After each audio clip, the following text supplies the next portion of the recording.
Fala aí, galera, aqui é o professor Jean Castelo, estou gravando mais um vídeo e a temática será prisão civil por dívida. Temática muito importante para os concursos, em razão de algumas pegadinhas que podem vir. Perfeito? Eu estou aqui diante do computador, como sempre. Eu vou fazer a leitura inicialmente do artigo 5º, o inciso, senhores, sempre lembrando para vocês, é o 67 da sua Constituição Federal que trata desse tema. Seguinte, a gente tem assim: não haverá prisão civil por dívida, salvo a dor responsável pelo inadimplemento voluntário e inexcusável de obrigação alimentícia e a do depositário infiel. Lembrando para vocês que o artigo 5º, tá? Direitos e garantias individuais e coletivos, ele é considerado uma cláusula pétrea, em que se torna imutável em razão de selo, tá? Aquilo que a gente não pode mudar uma vírgula dos textos inseridos nesse artigo. Nós podemos inserir, senhores, novos artigos, como já aconteceu, novos parágrafos. Mas desses textos a gente não pode alterar nada. Então, por isso que a gente fala que o texto é imutável, em razão de que, pelo não permissivo legal, em que diz o artigo 60, em que não será abolida nem por emenda à Constituição Federal.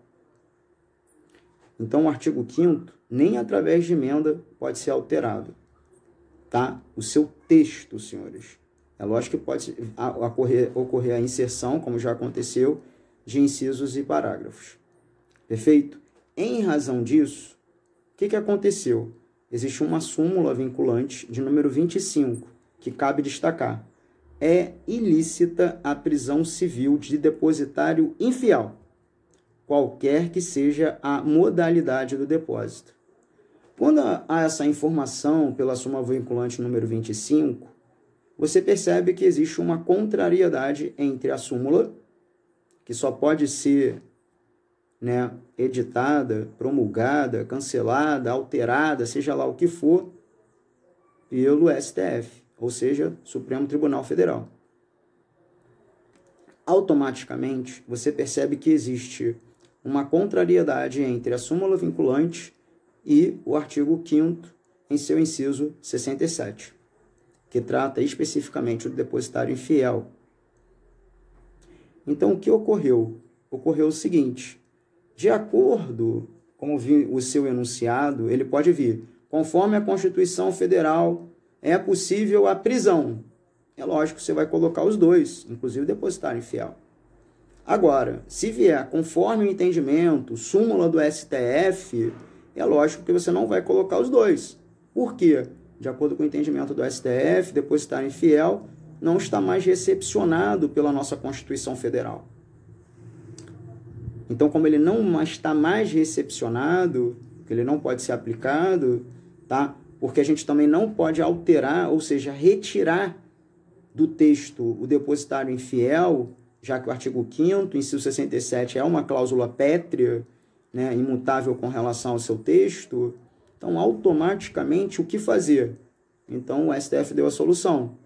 De acordo com ele, órgão do Poder Judiciário, é entendimento sumulado, através de súmula vinculante, a não possibilidade, tá? Em qualquer modalidade que seja o depósito nesse caso, ninguém pode ser preso, digamos assim. Não há possibilidade de prisão por dívida nesse sentido. Então, não houve a recepcionalidade do final desse inciso pela nossa Constituição Federal. Então, conforme sumulado, nesse caso, súmula vinculante do STF, não cabe, porque não foi mais recepcionado pela nossa Constituição, depositário infiel.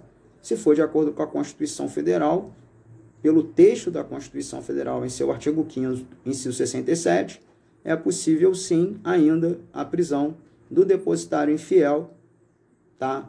Nesse caso, nesse sentido, pela prisão por dívida. Aliás, prisão civil por dívida, tá ok, senhores? Muito também cuidado, tá? Com o cabimento do habeas corpus nesse sentido, tá, gente? Sempre lembrando para vocês que havendo a palavra prisão, tá? Prisão. Houve prisão. Você tem que vir logo na tua cabeça. Ilegalidade ou abuso de poder. Prisão. Ilegalidade ou abuso de poder. A palavra prisão em si já cabe habeas corpus.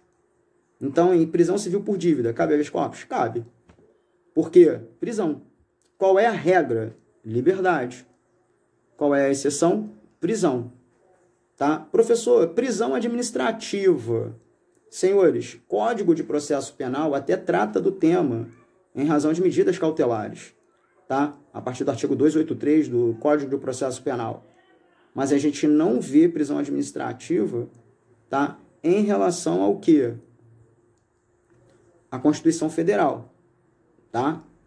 Porque a gente fala de autoridade administrativa, tá? E quem pode, na realidade, decretar ou realizar o decreto prisional, de acordo com a própria Constituição Federal, né? Estado de flagrante delito, tá? A ordem, né? Fundamentada, escrita, de autoridade judiciária competente, tá?